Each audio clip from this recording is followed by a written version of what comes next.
All right, there we go. All right, let's get into it. So now you guys get to sit back, relax, and enjoy the ride, and maybe learn a few things as you do that. So I'm just going to be focusing on just kind of sharing some of my best practices, experiences that I've had in my role and in a variety of roles around checking for understanding online, and how we can use data assessments and the like to kind of drive our instruction, to check for understanding, to give feedback and support, and just think through that from this idea of online. I was sharing before as we were coming into the call, with COVID, anything can happen. We recently made the decision as a country to put students age, I think it's a 7 through 12, back on distance learning due to the lack of a vaccine for those students. So the government made that decision. So we're back at it for those students for a while. And so this topic, when we thought it was, oh, we can take a back seat, not really. We're back in it. So we are having some fun with that. In terms of what I was thinking around in terms of session outcomes, just review some of these principles around formative and summative. Again, I know a lot of you are experts in the field, and I'm just kind of reinforcing some practices, but maybe there would be some ideas that you consider in terms of new, some strategies and tools to check for understanding. In the meeting chat, a couple of resources will be shared with you around some possible digital tools that can be used, that exist and that are out there, so that can be shared at any time. And I'm really going to lean into the practice and less about the tool, but kind of with that lens of, if you had a tool, what would that be? There are a million tools out there, and they're all great. This is more about how are we using the tool properly. So one of the things that's really important to think about from any instructional lens is, this is about instruction, right? When we think about teaching and learning and assessment, yes, often it is about, thinking through how we're grading and reporting, but really it is about this idea of whose responsibility is in terms of the learning, who's carrying the cognitive load of the work. So if we think through it, usually when you're doing focused instruction, whether that's demonstrations or direct instruction or all that, you're carrying the cognitive load and the students are learning from your expertise. But then you start to move into other practices like guided instruction and collaborative learning, where students are doing it together. And that's when the cognitive load really shifts to them. And then ultimately, of course, we have independent learning, right? And a lot of our assessments are independent learning. But I would actually push people to think about, collaborative learning is also a great opportunity for assessment.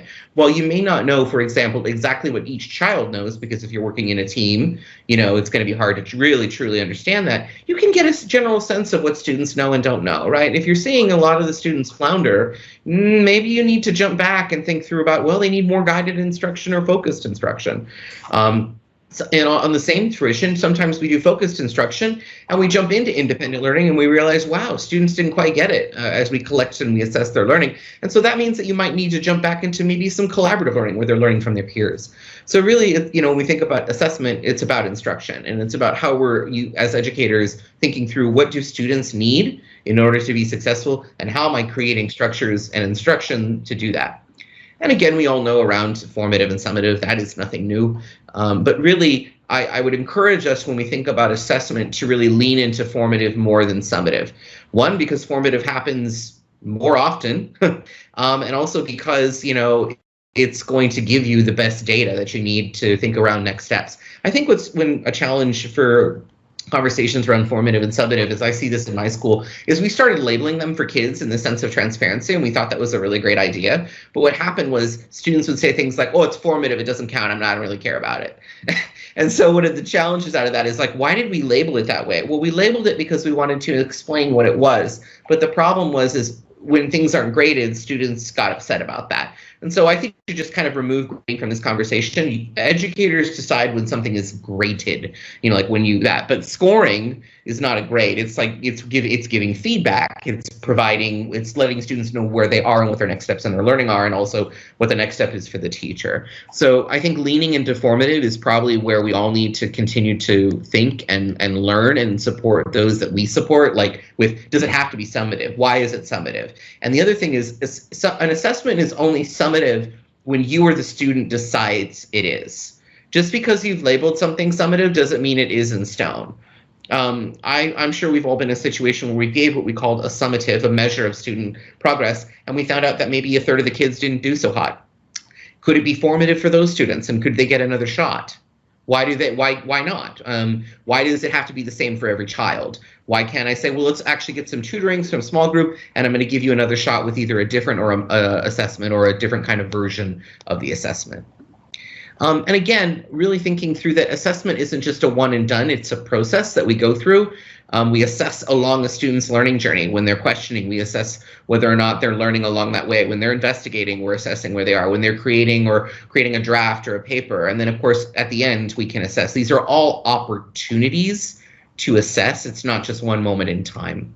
So really, when we think around like assessment shifts, like what do we need to shifts in terms of our, especially when we're thinking online, like more so than not, really the assessments need to be in service of learning first and foremost when we're in an online environment. It's already challenging to move into an online environment of teaching and learning. Like I said, with distance learning, engagement is challenging and all of that. So if we can just use it to use assessment as a learning opportunity for me, like, oh, that lesson didn't go well. And also for students to say, oh, I need to get this better. It's a really good idea. And similarly, how are we having assessments that are performance-based? So we're talking performance items and performance tasks. Sometimes a performance item is like an item in an assessment that demands that they perform not just doing it and replicating it, but applying it in a new situation. We often see that with a lot of maths, a lot of performance items in assessments, but also performance tasks, which is a series of multiple steps. So for example, at my school, we talk about a performance assessment and a task. Really, we're talking about it's authentic in nature, it requires transfer of skill, it's authentic or real world, and it's tailored to a specific audience. It's not just for me, it could be for their peers, it could be for a quote unquote fake audience, it could be for a panel discussion. When I think about it, I'm going through my doctoral work right now, and eventually I'm going to have to defend. That is an authentic performance to a specific audience, right? Like that's real for me. So the question becomes, how do we have actual situations where students are given the opportunity to present to their parents, to community stakeholders about things that matter, by using the content, right? We're using the content. So for learning, for example, about quadratic equations, how might we use that to present what they're learning about oil spills? Like I'm connecting that to a real world context or something like that. If we're doing something around informative writing and effective rhetorical strategies, why aren't we doing that with an authentic issue that they're doing? Or they're persuading people to vote in an election, isn't that timely, in a certain way. That's another opportunity. And really this all becomes just evidence. Like assessment is evidence, right? It can be student work. Watching is a form of assessment. I encourage everyone to use cameras. We have these cameras in front of us that become a really great opportunity to say, like, does the student know? And they're presenting in front of you. Or you go into a breakout room and you're going, oh, okay, I see what they know and don't know. Like you're observing, you're the educator, you're asking. You do your formal checks for understanding. Yes, we can do exit slips and tickets, but we can also confer with students and say, I want to talk with you about what you know. So when you think about this, tell me more about that, right? These are all assessments opportunities, and you can record them, and you can have a portfolio of evidence that demonstrates all the knowledge that students have in a variety of ways. It's not just a test, and also it's not just a presentation. It's, hey, actually, I have evidence of you conferring, and we had a conversation and show me that you actually knew it. I watched you in a small breakout room and I saw that you learned this. You turned in this assignment and I see that you know the material. So really thinking about evidence in that way. When we're designing really good assessment tasks, we need to know what we're assessing. That's the purpose. We need to check for understanding, and we need to provide feedback to that. And then, of course, feeding forward, as in, okay, I know what I'm assessing. I know what I'm looking for. It's a clear target, right? I'm then going to check on that target, see if they're doing well or not. I'm then going to provide feedback. And then it's also going to feed forward, well, where do we need to go? Where does the student need to go in terms of what they need to do next? And what do I need to do? So really for the feed up, it's really just about a clear learning target. I'm not going to go into how to do learning targets. I'm sure you all know about that, but it's really about knowing what you're looking for. And remember, and we do that from in our P through 12 education. We have our standards and our curriculum. What are we targeting, right? And the other thing is we're not going to target everything. One of the important things to think about from an assessment lens, and this is more of a US-based study, so I'm coming from that lens, is we have our US standards. But if I even think about IB and I think about all of that material and I think about the IGC and all these things, there's a lot of material there. And so when we target our assessments, and I'll talk a little bit more about this in a minute, we have to really target on the most important things.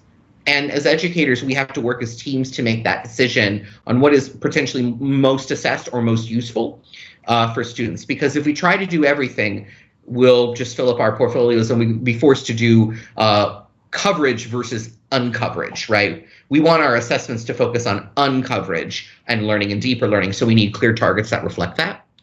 And then, of course, we have our check for understandings, which is how am I doing as a student? This resource can be shared with you, which is just a 24 digital tools for formative assessment. Really, that's a check for understanding, quick ways of grabbing data and saying, hey, this is what I know students know or don't know, and what am I going to do from that? Then there's also this idea of different ways to check for understanding. I'm just going to share. There's lots of ways. You can ask questions. You can do tests. You can do common assessments. You can have questioning, like sitting down with the student, like I said. Quick exit tickets. Retellings are fascinating, and this is just a list of possibilities, whether it's using video, whether it's oral to video. Like, let's say they watched a video online of some important content. They could rewrite that to say, what did you learn from that? Or they could talk with you about that, or they could make a video about that, right? Or they read something and then they create a quick video using something like Flipgrid.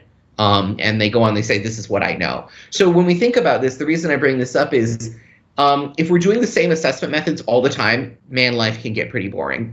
But at the same time, we don't want to overdo it and go like, oh my God, everything is changing all the time, because then we have to teach kids the tool and how to do the tool, and that sucks up instructional time. But what's that sweet spot between not variety and too much variety? And how do we use maybe something like this to think through, these are the varieties of ways I might do it in my course. And again, some other strategies here are read, write, pair, share, summary writing, RAFT. That's a common technique which stands for role, audience, format, and topic. I'll say that again, role, audience, format, and topic, where you give students a role, an audience, a format, and a topic. And you as an educator can figure out, well, I'll give you the format, but you choose the topic and the audience. Or I'm choosing the topic, you choose the role, the audience, the format, and and then you will do that. So for example, the topic is the difference between different types of triangles. I might say that's the topic, but the role is, okay, you pick the role of one of the triangles and you have to explain to the other triangles how you're different. And you have to do that through a text message. That's your format. And your audience is the other triangle. Kind of a fun way to think through how you might come up with different assessment models. Like, I'm always trying to think of find ways to engage kids in assessment. And so that's why I kind of bring that one to you as a possibility, and it can be really fun. And of course, there's normal ones that we're used to, collaborative learning, oral presentations, portfolios, and foldables. Foldables are really great if you have students at home. And foldables is what it is like literally you have students get just a normal piece of paper. Like, for example, here, if I just have my nice little Post-it here, I grab my Post-it and I have them folded, and then on it I divided it in fours, and it folds in and out, and then maybe on the top I write the topic. Like maybe this topic is causes of the collapse, the causes of the end of the Cold War, right? And then over here it's key leaders in the Cold War, and then as they're learning, they're watching a lecture, they're listening to me, they're writing in that foldable what they've learned. So it becomes a scaffold and also a physical tool. Physical tools are really important too, is even when we're doing online or digital assessments, sometimes it's okay to step back from that and think through, when is it okay just to maybe do it on paper and then take a picture and send it in, right? There's something about that tactile. There's some research in when we talk about current cognitive learning theory that if you actually write stuff, it actually helps you to process the information. So you could use foldables in that way. And Sarah, I like that you like that RAFT idea. It's actually kind of old school when we didn't have digital tools and we're like, I don't know, what should we do? And so that we, it's something, it's been around a block, but, I'll tell you, when I came back into instructional coaching, was like, oh yeah, I remember that. That was a really good tool. I really love that tool. Why am I not doing that one more? So just something to think about. The other thing I want to move into before we get into some Q&A, we've got about 5 more minutes here, is to think through how are you using the assessments, and again, back to this idea of using it to inform instructional practice. I'm sure many of you are familiar with professional learning communities. It's, again, not a new structure, but it's what many schools are doing, where teacher teams get together, and they're usually course-aligned teams. So maybe it's geometry or 8th grade, or maybe it's, grade 9 this, or grade 5 science, or whatever they are. But these teachers who teach these common kids usually have similar curriculum. They have similar targets, and they probably have some similar assessments, mostly common assessments, right? But what they do as a team, they come together, they unpack and figure out what those learning targets are, and they develop some common assessments. Now, and not every assessment needs to be common, and I'm going to talk about why you do that. But you really think about, there's got to be some common assessments that you design so that as a team, we're looking for the same thing and guaranteeing that all students have it.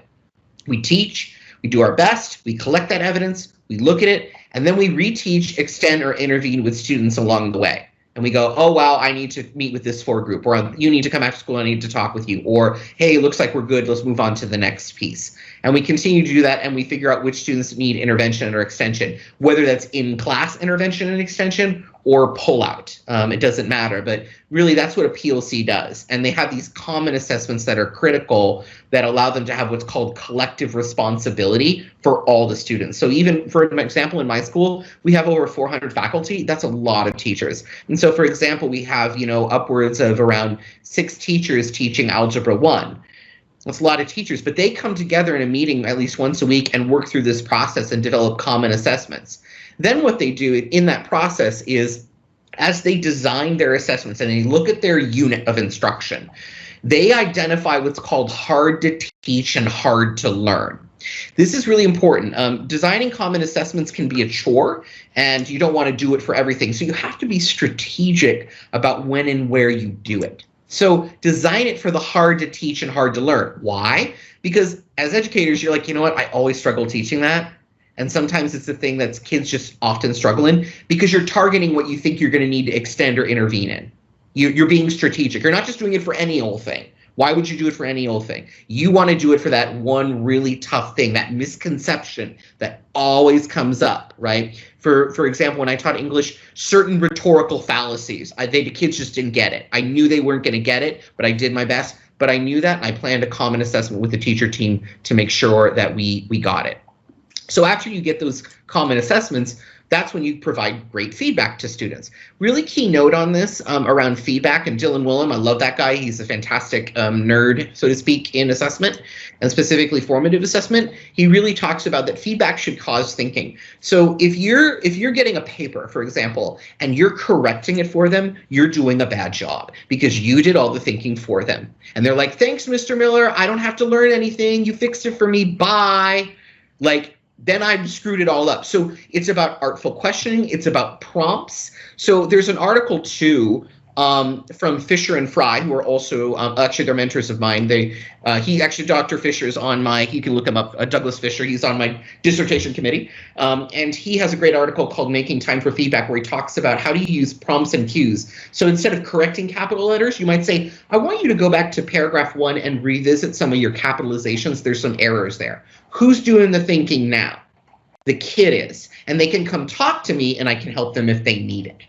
And remember, we want feedback to be timely, specific, understandable, and actionable. If I'm waiting too long, it's definitely not timely. So I recommend that instead of doing, did anybody do like the epic peer review in school, like with their teacher, where you had a paper and it was near the time when it was done and it was like, look for all these 1,000 things, right? Check the spelling, check the opening paragraph, look at the final thing, check for citations. Okay, that's way too much, number one. So from a cognitive load standpoint, it's not going to work. Number two, why did you do that at the end? I wrote my thesis statement 2 weeks ago. Why didn't you check for understanding there on my thesis statement? Now it's wrong? Thanks a lot. That does not feel good, right? So we want kids to feel good. So do it along the way, small. Don't, for God's sakes, English teachers, I always say this, why are you grading papers at home on the weekend? Stop it. Just collect their thesis statement. Look at that. It's a quick thing. That'll take you an hour max, and you're good to go. Think about that before doing it. The other thing is, why are you doing all the feedback? Go have a martini. What are you doing? Come on. That's what I'm going to do after this presentation. Happy Friday night. But in that, when we're doing peer critique, you got to model it. And so you can do fishbowls. I'm not sure if people know what fishbowls are, but it's where you demonstrate and the kids watch to see what it's supposed to look like, right? And you only do it on one or two things. And you give sentence frames and starters with tools to do it. That way they're supporting each other and you don't have to worry about taking all those papers home. Again, don't wait to the end, right? Oh, where'd it go? What happened? Did I just stopped it? Yeah, that's all right. I'll put it back up. I just had a couple more to go. So, just bear with 1 second because it takes us a moment to load. I must have pushed the wrong button. I was on a roll so much, I got too excited. I started pushing buttons, guys. That's what happened. A second. If we could try, if we look to wrap it, it's an excellent presentation. I really appreciate it. If you about 1 more minute, and then we can do the results. And then if people got further questions afterwards, then people can stick around. I just don't want to eat into too many. Could be on the time. So spare me, it's loading up again now. Yeah, I was going to share one more strategy if you can pull it up there again. Yeah, it's coming up now. The trouble with PowerPoint Live. Spare me a second. And again, as it's being pulled up, this presentation has been shared with you. You can, take a look. I skipped some slides, to be honest, so you can look back and say, oh, what would have Andrew waxed poetic about for a short amount of time? Okay, you should be able to take control now. All right, let me get in here. Perfect, take control.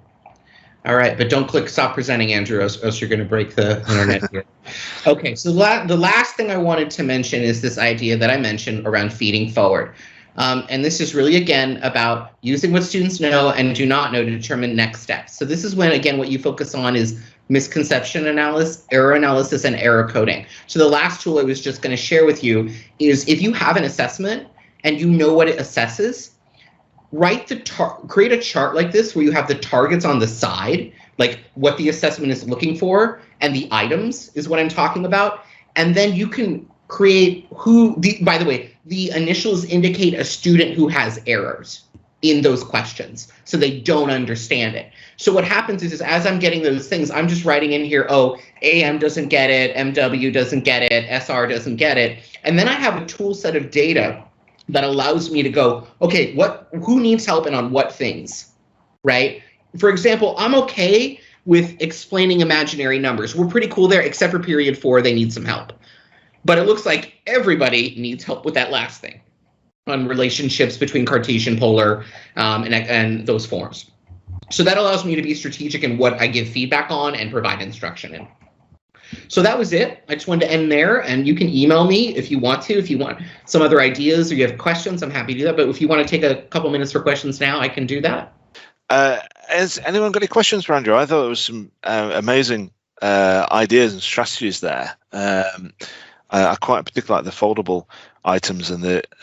Could you explain a bit more about the read, write, pair, share bit, Andrew? I'd be interested to learn a bit more. Yeah, so with the read write is basically, maybe we give them a text to read, maybe it's a textbook or some sort of literature or poem.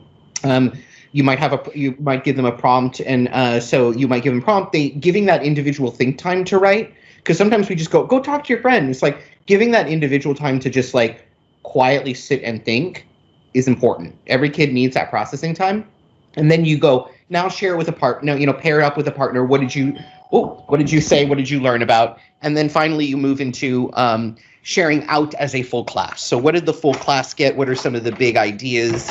What are some of the things happening? Sorry, I just got some delivery. It's great multitasking there, Andrew. Well done. Yeah, well, it is, like I said, it's 7 p.m. And so it's almost time for supper.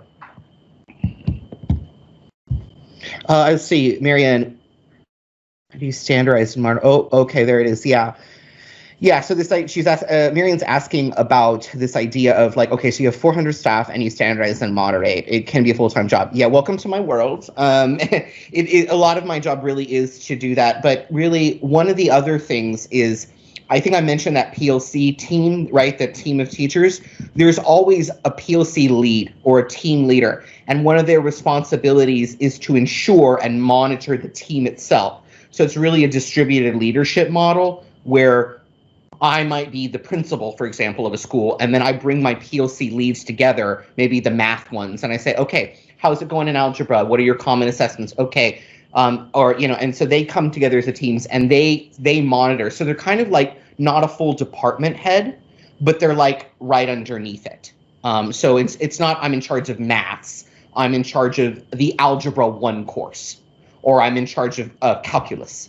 So that helps to take that load off of you and standardize and kind of moderate that it's going. The other thing that is important to do is as you get the assessments, for the teams to sit together and actually moderate it. Like, because we always say that, oh, you're the mean teacher, you grade really hard, right? So you got to come together as a team to kind of figure out, okay, so wait, I thought that was like as this score. What do you think it is? Oh, you know what? You're right. I'm asking too much.